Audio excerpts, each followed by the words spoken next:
আসামি 2 কাপ সহ তুললেন আবার কাপ সারা দিয়ে তাহলে পাশাপাশি ওইটা যে গাজী ভাই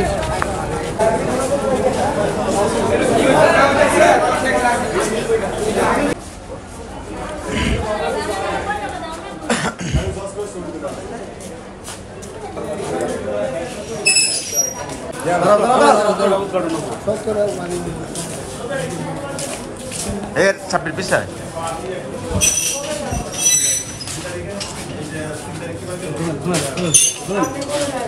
অভিজ্ঞ জেলা দায়রা জজ নারায়ণগঞ্জ স্যার ২৫০০ থানার চাঞ্চল্যকর মামলা নম্বর ৬/৭/২০২২।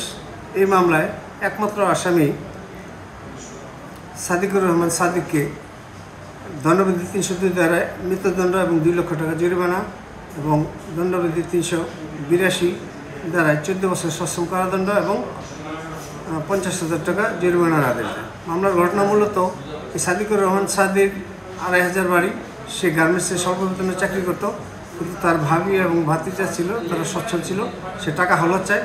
ওই টাকা হাওলাতের প্রেক্ষিতে এক সময় না দেওয়াতে বেসামাল হইয়া ইংরেজি ২/৭/২২ তারিখে রাত্র 10:30টার সময় ব্লেন্ডার মেশিন করার জন্য চাওয়ার উছিলায় সে গৃহে প্রবেশ করে সবার অজান্তে, এবং ওই সময় এই ঘটনা ঘটে এবং এক পর্যায়ে ওই ভাবি এবং কাকলি এবং তার 8 বছরের ছেলে তালহাকে বটি দিয়া ধারালো বটি দিয়া জবাই করে হত্যা করে পালিয়ে যায়।